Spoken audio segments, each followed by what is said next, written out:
नमस्कार दोस्तों। आज के वीडियो में हम लोग संविधान के भाग 9 को देखेंगे और उम्मीद करते हैं कि इस टॉपिक से कम जो 3 से 4 क्वेश्चन आपको वीडियो में देखने को मिल जाएंगे। और जब ये वीडियो ख़त्म होगा तो आपको भी एहसास हो जाएगा कि इस वीडियो से आपको कम से कम एग्ज़ाम में 3 से 4 क्वेश्चन आपको देखने को मिलने वाले हैं। देखिए, जो भाग 9 है इसमें जो अनुच्छेद 243 से स्टार्टिंग होती है और 243 ओ तक जो है इसमें इसका विस्तार आपको देखने को मिलता है। आइए स्टार्ट करते हैं। देखिए 243 जो अनुच्छेद 243 है इसमें जो मुख्य रूप से परिभाषा दिया गया है।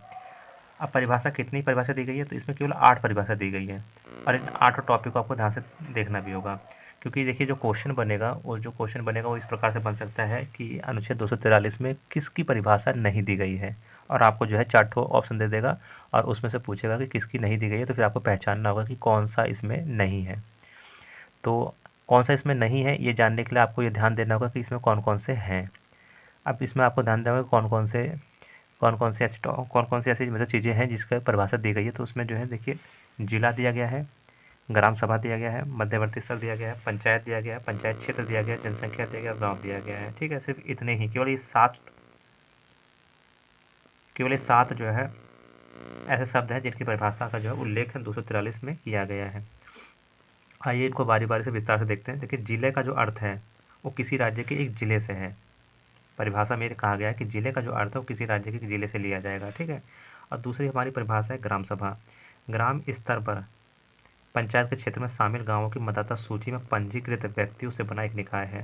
देखिए, जो ग्राम सभा होगा, ग्राम सभा में गांव के सभी व्यक्ति नहीं होंगे, इसमें गांव के सिर्फ वही व्यक्ति होंगे जो मतदाता सूची में पंजीकृत होंगे। मतदाता सूची में पंजीकृत वही व्यक्ति शामिल होंगे ग्राम सभा में जो कि ग्राम सभा जो गांव की मतदाता सूची में पंजीकृत हैं। ठीक, मध्यवर्ती स्तर पर जाते हैं। मध्यवर्ती स्तर से हम लोग क्या समझते हैं, इसकी परिभाषा दी गई है कि इस भाग के प्रयोजन के लिए सार्वजनिक अधिसूचना द्वारा राज्य के राज्यपाल द्वारा निर्दिष्ट गांव एवं जिलों के बीच का स्तर जो होगा वही आपका मध्यवर्ती स्तर होगा। देखिए, सरल शब्दों में कहा जाए कि जो जिला पंचायत होगा और जो ग्राम पंचायत होगा उसके बीच में जो एक पंचायत होगी उसको हम मध्यवर्ती स्तर कहेंगे, जिसको यूपी में ब्लॉक कहते हैं, ब्लॉक पंचायत कहते हैं, यानी क्षेत्र पंचायत कहते हैं, और या फिर इसको हम जो है मतलब क्षेत्र समिति भी कहते हैं। ठीक है, चौथा है हमारा पंचायत। पंचायत की परिभाषा देखिए क्या कहा गया, ग्रामीण क्षेत्र के लिए अनुच्छेद 243 बी के तहत गठित स्वशासन की एक संस्था जो होगी वही पंचायत है। पंचायत क्षेत्र क्या है, पंचायत क्षेत्र किसी पंचायत के क्षेत्रीय क्षेत्र से है। पंचायत क्षेत्र का जो मतलब तात्पर्य है वो किसी पंचायत के क्षेत्रीय क्षेत्र से है। कहने का मतलब ये है कि कोई गांव है जो उसका एरिया होगा, उस गांव के एरिया को ही हम जो है उस ग्राम पंचायत का एरिया कहेंगे। किसी गांव का जो संबंधित एरिया होगा उसी को हम लोग उस गांव से संबंधित ग्राम पंचायत का एरिया कहेंगे। जैसे कोई जिला है तो जो जिले का एरिया होगा उसी को हम जिला पंचायत का एरिया कहेंगे। ठीक है, छठा हमारा टॉपिक है जनसंख्या। जनसंख्या क्या है, पिछली जनगणना में सुनिश्चित की गई जनसंख्या है जिसके प्रासंगिक आंकड़े प्रकाशित किए गए हैं। जैसे मान लीजिए अगर 2015 में कोई चुनाव होता है पंचायत का, तो 2011 की जो जनसंख्या होगी जिसके कि सुनिश्चित आंकड़े प्रकाशित किए जा चुके हैं, उससे जो उसमें जो जनसंख्या है उससे हमारा जो है जनसंख्या का अर्थ निकाला जाएगा। गांव इस भाग के प्रयोजन के लिए सार्वजनिक अधिसूचना द्वारा राज्यपाल द्वारा निर्दिष्ट गांव और इसमें निर्दिष्ट गांवों का एक समूह शामिल होगा। गांव से तात्पर्य ये होगा कि जो राज्यपाल है, राज्यपाल के द्वारा जो अधिसूचना जारी होगी उसमें जो निर्दिष्ट गांव है और उस गांव से संबंधित जो है गांवों का एक समूह जो होगा उसी को हम गांव कहेंगे। तो ये तो हो गया हमारा 243। ठीक है, बारी बारी से ध्यान से समझते चलेंगे एक टॉपिक को। ये हो गया तो अनुच्छेद 243 जिसमें खाली परिभाषा को उल्लेख किया गया है, और परिभाषा कितनी परिभाषा है, केवल 7 परिभाषाएं, और कौन कौन सी है इस सातों टॉपिक को आपको अच्छे से देख लेना है। अब हम करते हैं 243 ए में। देखिए 243 ए जो है ग्राम सभा से संबंधित है। ग्राम सभा की परिभाषा हमने ऊपर देख ली है। अब यहाँ पर जो ग्राम सभा है उससे संबंधित क्या बात कहेगी, इस पर हम लोग फोकस करते हैं। देखिए, यहाँ जो ग्राम सभा है उसमें केवल इतना कहा गया है कि एक ग्राम सभा ऐसी शक्तियों का प्रयोग कर सकती है, एक ग्राम सभा ऐसी शक्तियों का प्रयोग कर सकती है और ग्राम स्तर पर ऐसे कार्य कर सकती है जो राज्य का विधानमंडल कानून द्वारा प्रदान कर सकता है। कहने का मतलब ये है, सरल शब्दों में समझते हैं कि जो ग्राम सभा है उसके पास जो शक्तियाँ होंगी वो कहाँ से मिलेंगी? राज्य की विधानमंडल जो प्रदान करेंगी, जो जो शक्तियाँ जो है पंचायतों को देगी राज्य का विधानमंडल, वही शक्तियाँ जो है ग्राम सभा की शक्तियाँ होंगी। देखिए, जब ये ग्राम पंचायत का कॉन्सेप्ट नहीं आया था, तो उससे पहले जो ग्राम सभा से संबंधित जो विषय हैं वो राज्य के पास थे। आज भी अगर देखा जाए तो जो पंचायत है वो राज्य सूची का विषय है। यानी कहने का मतलब ये है कि जो पंचायत के पास शक्तियाँ हैं वो राज्य सरकार की शक्तियाँ ही थी पहले, उसी को जो है राज्य सरकारों ने स्थानांतरित कर दिया पंचायतों को। ठीक है, तो यही बात कही गई है इसमें 243A में कि ग्राम सभा के पास जो शक्तियाँ होंगी वो राज्य की विधानमंडल जो शक्तियाँ उनको देंगी वही शक्तियाँ उनके पास होंगी। अब आते हैं 243B पे। 243B में जो है पंचायतों का गठन है। 243B में क्या है? पंचायतों का गठन है और इसके दो भाग हैं। पहले भाग में ये कहा गया है कि जो पंचायतें होंगी वो त्रिस्तरीय होंगी। कौन कौन से? इस भाग के अनुसार ग्राम, मध्यवर्ती और जिला स्तर पर पंचायतों का गठन किया जाएगा। ठीक है, 243B के 1 में ये कहा गया है कि जो पंचायतें होंगी वो त्रिस्तरीय होंगी, जिसमें ग्राम, मध्यवर्ती और जिला स्तर की पंचायतें होंगी। ठीक है, और 243B के जो सेकंड भाग में ये कहा गया है कि खंड 1 में किसी बात के होते हुए भी, जो खंड में हमने 1 पढ़ा है उसमें किसी बात के होते हुए भी अगर 20 लाख से कम जनसंख्या वाले राज्य मध्यवर्ती स्तर पर पंचायतों का गठन आवश्यक नहीं होगा। कहने का मतलब यह है सरल शब्दों में कि जो कोई राज्य है अगर उसकी जनसंख्या 20 लाख से कम है तो उसमें जो मध्यवर्ती स्तर की पंचायत है, जो क्षेत्रीय पंचायत होती है, उसका गठन करना कोई आवश्यक नहीं होगा। कहने का मतलब ये है कि ग्राम पंचायत होगी और जिला पंचायत होगी, जो क्षेत्र पंचायत होती है वो नहीं होंगी ऐसे राज्यों में जहाँ की जनसंख्या 20 लाख से कम है। ये बात इसमें कही गई है। ठीक है, अब हम लोग चलते हैं 243C पे। 243C में जो है पंचायतों की संरचना के बारे में कहा गया है। देखिए, इसको याद करने का तरीका भी थोड़ा सा हम लोग जोड़ सकते हैं। C4 संरचना। ठीक, 243C के फर्स्ट में क्या कहा गया है कि किसी राज्य की विधान सभा पंचायतों की संरचना का प्रावधान करेगी बशर्ते क्षेत्र और जनसंख्या का अनुपात पूरे राज्य में समान हो।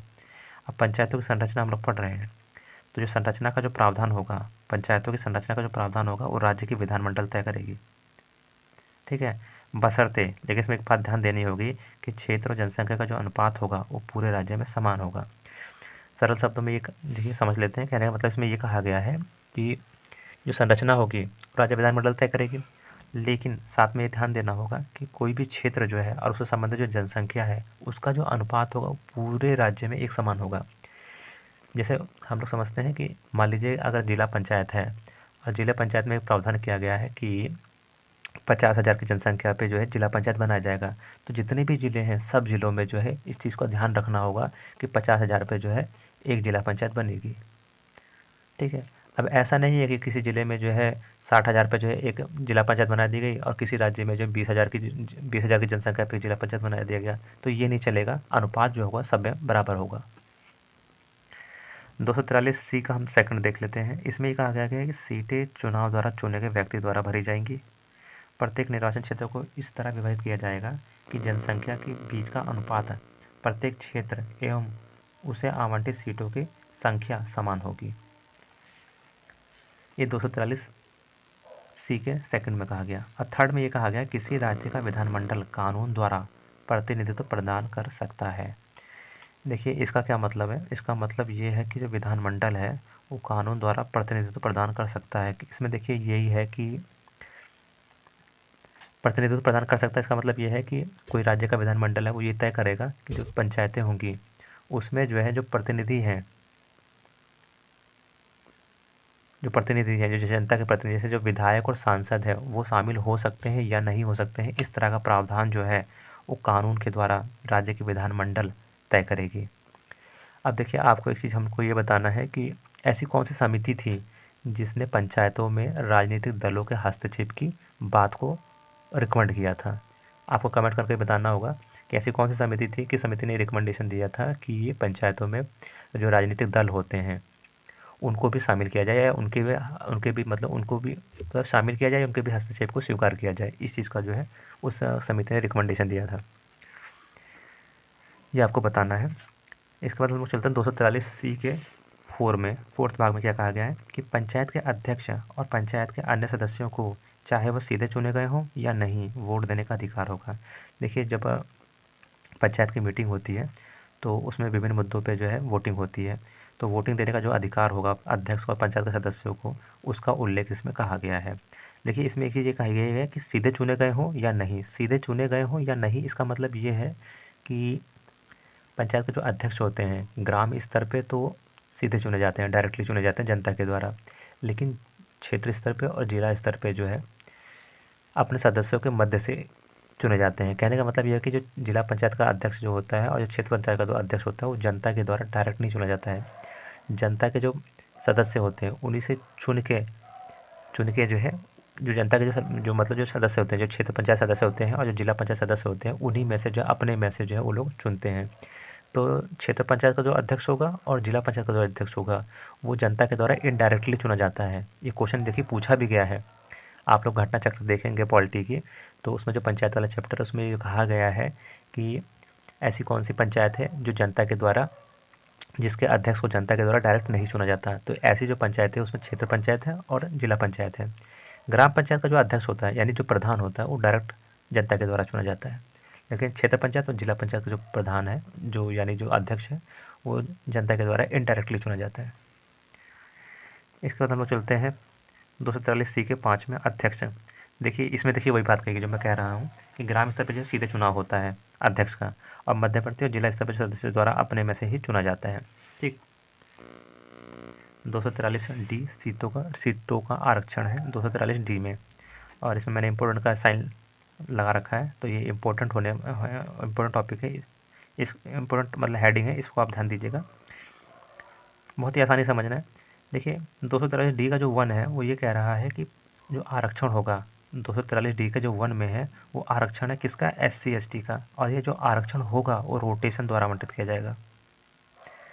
ठीक है, ध्यान दीजिएगा 243D के 1 में क्या है, SC ST आरक्षण है और रोटेशन द्वारा ये आवंटित किया जाएगा। 243D के 2 में ये कहा गया है कि खंड 1 के तहत है, यानी जो ऊपर वाला खंड है D1 जो है उसमें उसके तहत 1/3 सीटें जो होंगी SC या ST की महिलाओं के लिए आरक्षित होगा। मतलब कहने का यह है कि जो भाग 1 है उसमें SC ST आरक्षण है, भाग 2 में ये कहा गया है कि SC ST आरक्षण के अंदर जो होगा 1/3 जो है 1/3 जो है वो महिलाओं के लिए आरक्षित होगा। ठीक है, अब आते हैं हम 243D के 3 में।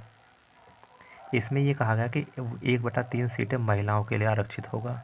बहुत इम्पोर्टेंट है ये, आप ध्यान रखिएगा। ये मुझे लग रहा है कि आपको एग्ज़ाम में देखने को मिल सकता है कि जो महिला आरक्षण है पंचायतों में वो किस अनुच्छेद के अंतर्गत दिया जाता है। तो इसका आंसर होगा 243D का 3। पहले में SC ST आरक्षण और D3 में होगा महिला आरक्षण। ठीक है,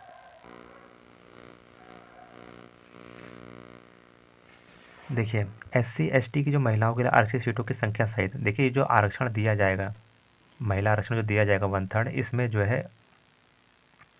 इसमें जो है महिलाओं, अब ऐसा नहीं है कि जैसे कि जो है महिला आरक्षण हो गया तो इसमें सिर्फ जो है किसी भी जाति की महिलाओं को भर लिया जाएगा, ऐसा नहीं है। महिलाओं के साथ साथ ये भी ध्यान देना होगा, महिला आरक्षण में ये भी ध्यान देना होगा कि उन महिला आरक्षण में जनरल OBC की महिलाओं के साथ साथ SC ST की महिलाओं को भी शामिल किया गया हो, इस चीज़ पर ध्यान देना होगा, यही बात कहा गई है।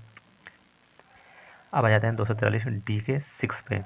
देखिए जो 243 हमने फर्स्ट पढ़ा, 243 सेकंड पढ़ा, 243 का थर्ड पढ़ा और फोर्थ 5 को हमने छोड़ दिया, ज़्यादा इंपॉर्टेंट नहीं है। अब 243 हम 6 पढ़ रहे हैं। 6 में कहा गया कि राज्य के विधानमंडल को OBC आरक्षण से नहीं रोका जाएगा। यानी कहने का मतलब ये है अगर कोई राज्य पंचायतों में OBC को आरक्षण देना चाहता है तो दे सकता है, उसको इस बात के लिए नहीं रोका जाएगा। जैसे कि यूपी में जो है OBC आरक्षण भी दिया जाता है पंचायतों में, तो यही बात इसमें कहा गया है। एक बार थोड़ा सा इसको हम लोग फिर से जो है रिवाइज कर लेते हैं। 243(1) में कहा गया है SC ST आरक्षण। सेकंड में कहा गया कि जो SC ST आरक्षण होगा इसमें महिलाओं SC ST की महिलाओं को भी शामिल किया जाएगा।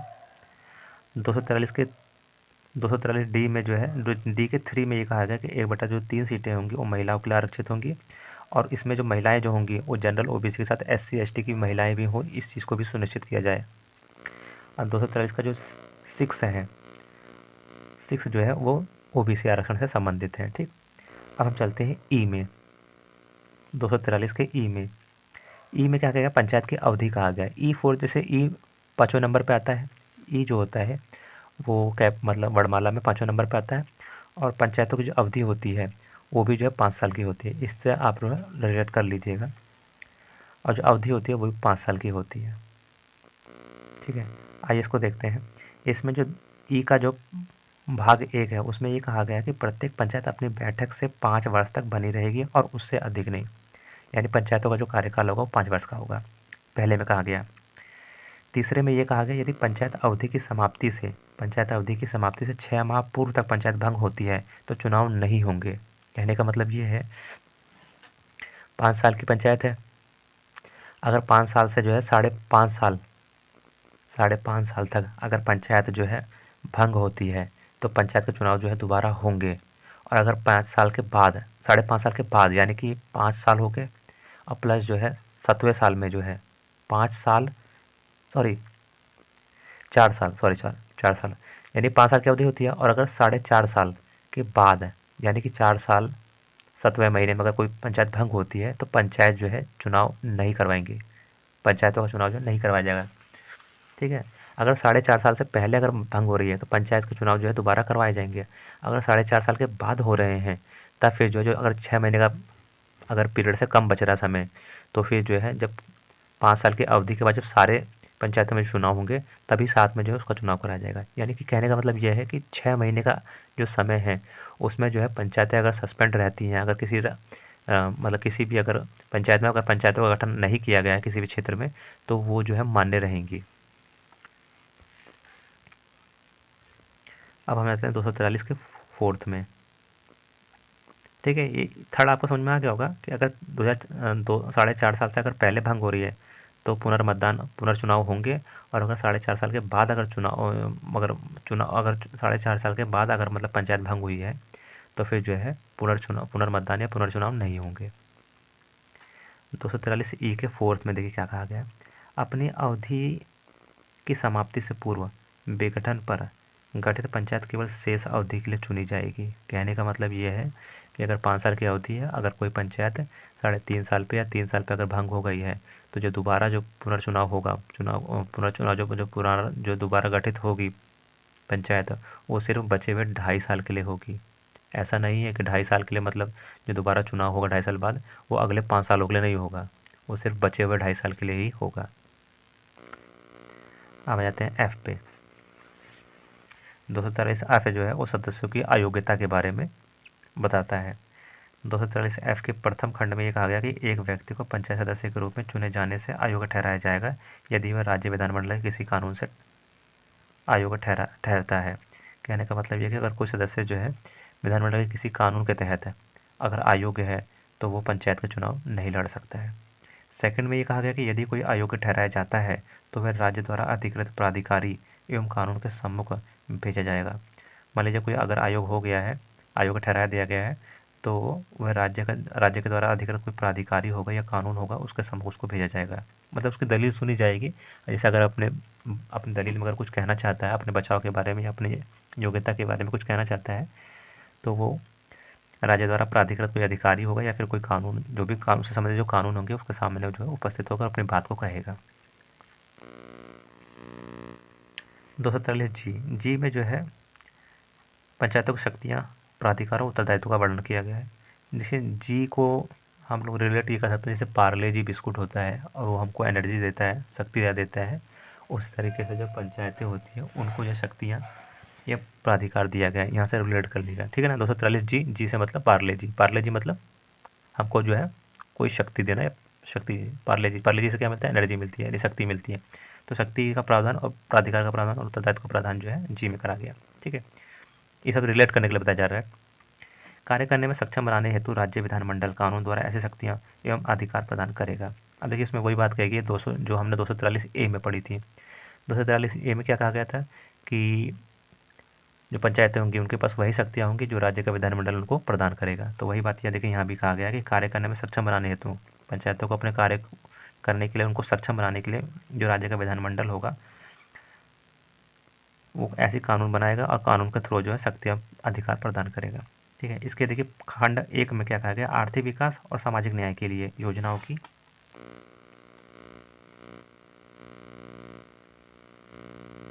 की तैयारी। ठीक है, जैसे जो शक्तियाँ प्राप्त होंगी वो ऐसी शक्तियाँ प्रदान करेगा कार्य करने में सक्षम बनाने हेतु राज्य विधानमंडल कानून द्वारा ऐसी शक्तियों में अधिकार प्रदान करेगा, जिससे जो पंचायतें होंगी वो आर्थिक विकास करेंगे और सामाजिक न्याय के लिए योजना बनाने की तैयारी करेगी। ठीक है ना, इसमें ये बात कही गई है। और सेकंड में ये कहा गया कि जो 11वीं अनुसूची के विषय की जो योजनाओं का कार्यान्वयन करने के लिए शक्तियाँ प्रदान करी जाएगी। जो 11वीं अनुसूची है संविधान की, जो 11वीं अनुसूची है जिसमें कि 29 विषय हैं वो दिए गए हैं पंचायतों को, उनको उनको मतलब उनको कार्यान्वित करने के लिए, उन 29 विषयों को कार्यान्वित करने के लिए जो राज्य की विधानमंडल है वो पंचायतों को शक्ति हस्तांतरित करेगी। ये कहा गया 243 जी के सेकंड भाग में। अब हम चलते हैं 243 के एच पे। एच में क्या कहा गया, इसमें एच में जो पंचायतों द्वारा और उनकी निधियों पर कर लगाने की शक्तियाँ। देखिए इसको कैसे रिलेट करेंगे। एच से मतलब देखिए होम होता है, एच फॉर होम, होम मतलब घर को चलाने के लिए देखिए कुछ धन की आवश्यकता पड़ती है। ठीक है, उसी तरीके से पंचायतों को चलाने के लिए भी धन की आवश्यकता पड़ती है। धन जो है राज्य सरकार और केंद्र सरकार देती है, लेकिन साथ ही साथ यह कोशिश की जाती है कि पंचायतों के कुछ अपने भी स्रोत हों धन के, जिससे कि वो अपने कार्य के लिए किसी अन्य सरकारों पर निर्भर ना हो। यानी अगर राज्य सरकार से या केंद्र सरकार से नहीं मिलेगा तो ऐसा ना हो कि उनका काम रुका रहे, इसलिए वो क्या करें कि पंचायतें खुद से ही अपनी जो है इनकम को जनरेट करें। उसी का प्रावधान जो है एच में किया गया। देखिए क्या कहता है, किसी राज्य का जो विधानमंडल कानून द्वारा, ठीक है, किसी राज्य का जो विधानमंडल है वो कानून के द्वारा ऐसी सीमाओं के अधीन करों, टोल और फीस को लगाने, एकत्र करने और उचित करने के लिए अधिकृत कर सकता है। यानी कहने का मतलब ये है कि जो राज्य का विधानमंडल है वो कानून के द्वारा पंचायतों को कर लगाने, टोल लगाने और जो है किसी अन्य प्रकार की फीस को एकत्रित करने का जो है अधिकार प्रदान करता है। लगाए गए, अब सेकंड में देखिए क्या कहता है, लगाए गए और एकत्र किए गए ऐसे करों, टोल एवं फीस को पंचायतों को सौंपना।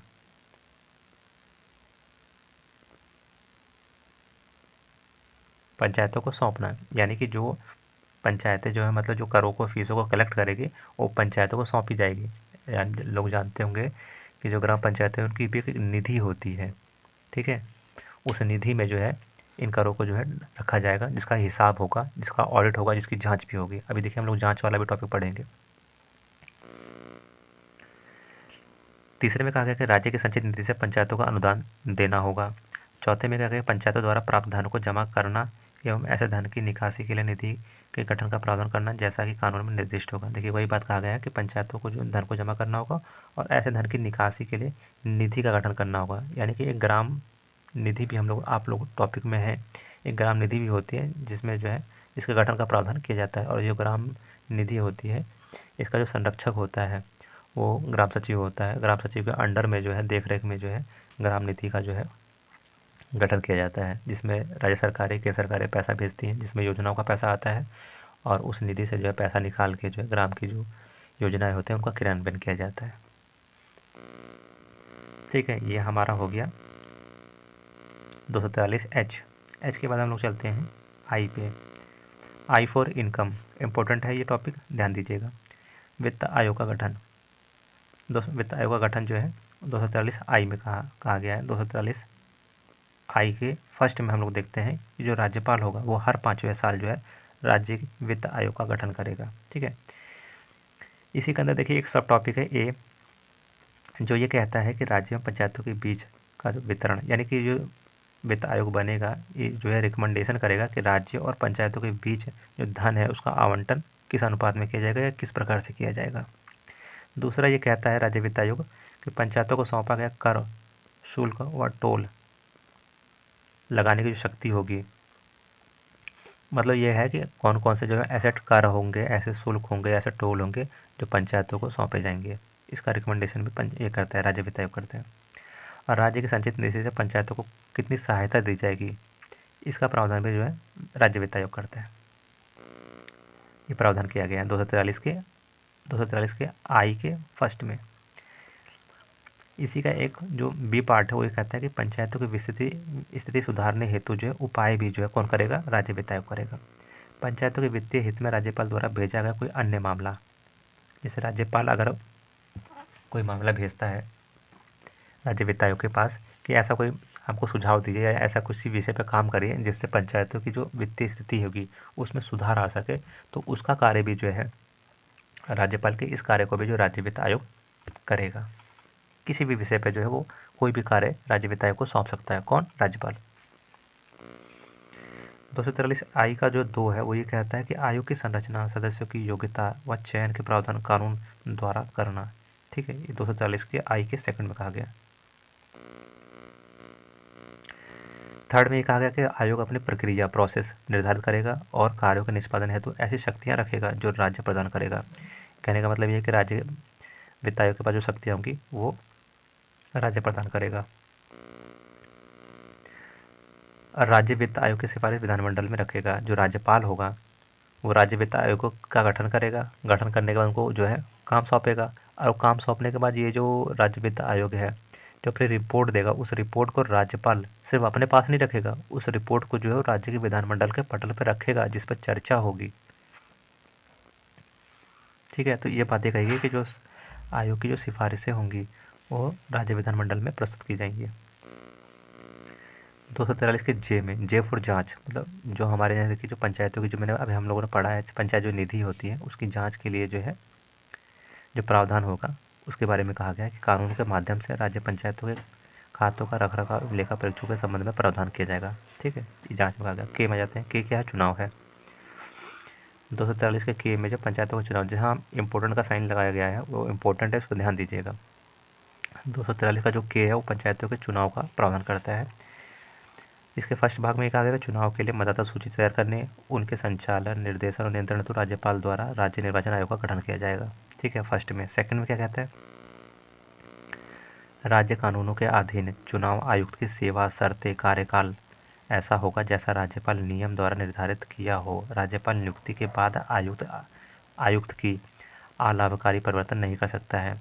देखिए शॉर्ट सिंपल वर्ड में समझ लेते हैं।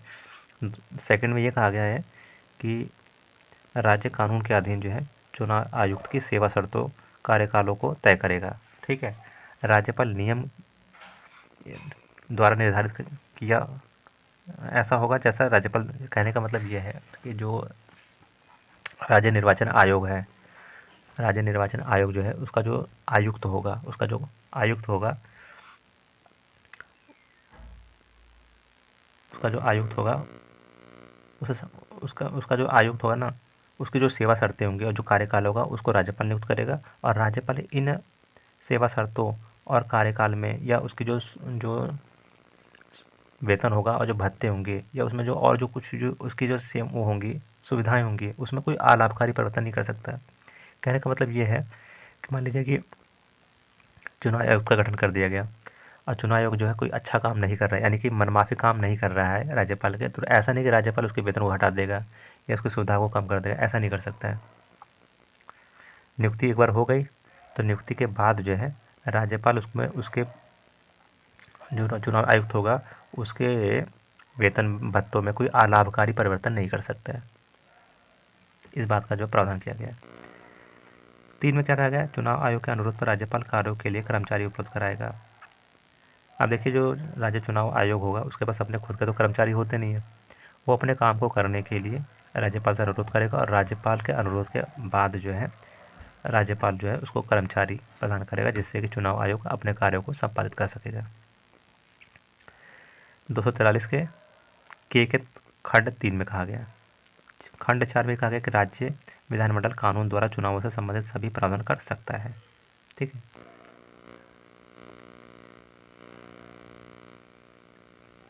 के हो गया। उसके बाद हम आते हैं एल पे। एल ये कहता है केंद्र शासित प्रदेशों के लिए आवेदन। केंद्र शासित प्रदेशों पर लागू होंगे और ऐसे प्रभावी होंगे जैसे राज्यपाल के संदर्भ में केंद्र द्वारा नियुक्त प्रशासक के संदर्भ में। इसमें देखिए कुछ भी नहीं कहा गया, बहुत सिंपल वर्ड में समझना है कि जैसे ये जो कानून है, ये जो प्रावधान है ये सारे राज्यों के लिए है, इस सेम एज जो है केंद्र शासित प्रदेशों के लिए भी होगा। ठीक है, कैसे होगा? जैसे कि राज्यपाल करता है राज्यों में, उसी प्रकार से केंद्र शासित प्रदेशों में कौन करेगा? केंद्र के द्वारा नियुक्त प्रशासक, यानी जो डिप्टी गवर्नर होते हैं, जैसे जो है राज्यपाल गवर्नर जैसे राज्यों में करता है उसी प्रकार डिप्टी गवर्नर जो केंद्र शासित प्रदेश यानी यूटी में जो है करेगा। बस इस ये कहा गया एल में। अब आ जाते हैं एम में। एम इम्पोर्टेंट है, ध्यान दीजिएगा। एम ये कहता है कि कुछ भाग का कतिपय क्षेत्र पर लागू ना होना, 243 भाग का कतिपय क्षेत्र पर लागू ना होना, यानी जो पंचायतें हैं वो भारत के कुछ भाग ऐसे हैं जहाँ पर पंचायत संबंधित जो प्रावधान है, 243 संबंधित जो प्रावधान है पंचायतों का, वो लागू नहीं होगा। ठीक है ना। ऐसे कौन कौन से क्षेत्र है, इसका प्रावधान इसमें कहा गया है।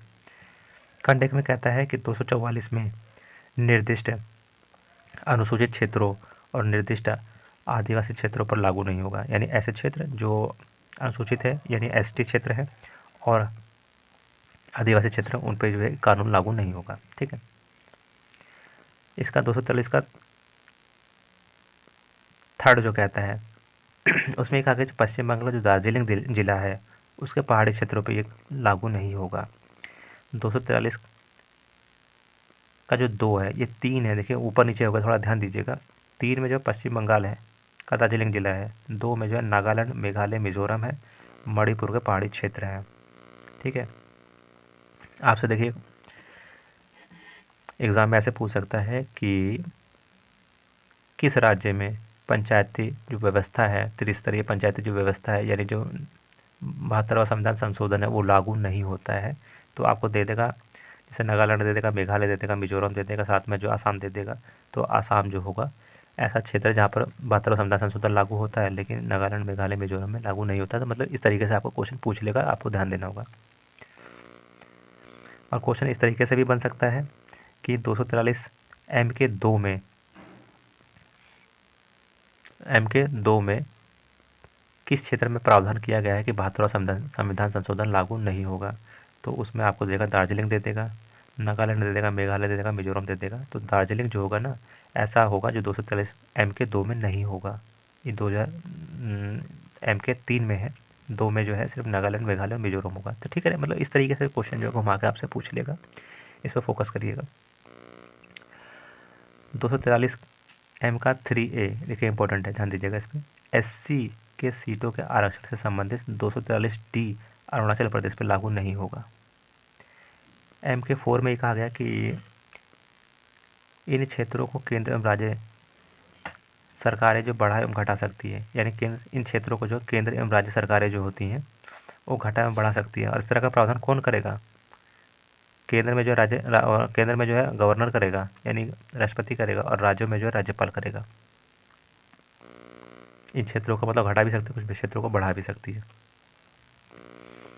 ये हो गया एम आपका। अब हम लोग चलते हैं एन पे, मौजूदा कानूनों और पंचायतों का जारी रहना। देखिए इसमें यह प्रावधान किया गया है कि जब ये 73वां संविधान संशोधन 1992 के प्रारंभ होने से पहले जो है राज्य में लागू पंचायत कानून का कोई भी प्रावधान जो इस अधिनियम से असंगत है जारी रहेगा।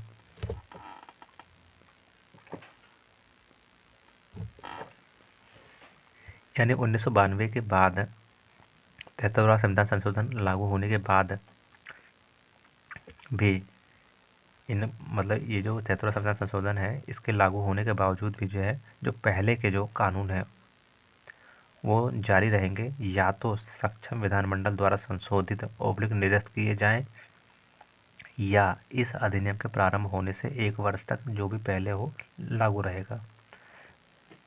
सिंपल शब्द में देखिए ये कहा गया है कि जो पहले के जो कानून है या तो उनको जो है संशोधित किया जाए या फिर उनको निरस्त कर दिया जाए, या इस अधिनियम के प्रारंभ होने से 1 वर्ष तक जो भी पहले हो रहेगा। कहने का मतलब ये है कि 1 साल के अंदर अंदर जो है आपको जो है जो पुराने कानून है या तो उसमें संशोधन कर दीजिए या उसको निरस्त कर दीजिए, या फिर जो है अच्छा संशोधन निरस्त किया जाए, या इस अधिनियम के प्रारंभ होने से 1 वर्ष तक जो भी पहले हो लागू रहेगा। हाँ, तो इसमें यही कहा गया है कि 1 साल तक जो है जो पुराने कानून लागू रहेंगे, लेकिन 1 साल के अंदर अंदर जो है उसको आप संशोधित कर दीजिए या उसको निरस्त कर दीजिए। कहने का मतलब ये है कि 1 साल के अंदर अंदर जो है 72वां संविधान संशोधन के जो प्रावधान है उनको आपको लागू कर देना है। इस चीज़ को बस ये कहा गया। लास्ट है हमारा 243 का ओ, चुनावी मामलों में अदालतों के हस्तक्षेप पर रोक। ठीक है। जो निर्वाचित क्षेत्रों के परिसीमन एवं आवंटन संबंधी कोई कानून जो 243 के अधीन बनाई गई या बनाई जाने वाली किसी भी अदालत में सवाल नहीं उठाया जाएगा। 243 में ये कहा गया है कि 243 के तहत अगर कोई मतलब परिसीमन या आवंटन संबंधी कोई कानून बनता है, उसको आप न्यायालय में नहीं ले जा सकते। बस इतनी सी बात कही गई है इसमें। ठीक है, तो आज का वीडियो ये था। इसमें जो है हमने 73वें संविधान संशोधन को हम लोग को विस्तार से देखा, और बिल्कुल ये उम्मीद जताई जा सकती है कि इससे जो है हम लोग को 3 से 4 क्वेश्चन आपको जो है एग्ज़ाम में देखने को मिलेंगे। तो इस पूरे पीडीएफ को अच्छे से आप एक बार और देख लीजिएगा। पीडीएफ आपको टेलीग्राम में मिल जाएगा, वहाँ से डाउनलोड करके इसको अच्छे से देख लीजिएगा। डिटेल में बनाया गया है। आपको घटना चक्र या जो युद्ध की जो आ रही है किताबें, उसमें आपको देखने को नहीं मिलेगा, लेकिन यहाँ से क्वेश्चन बनने की पूरी संभावना है, इसलिए आप लोग इसको थोड़ा सा गौर से देख लीजिएगा। ठीक है, तो आज के लिए सिर्फ इतना ही। मिलते हैं फिर किसी अन्य वीडियो में।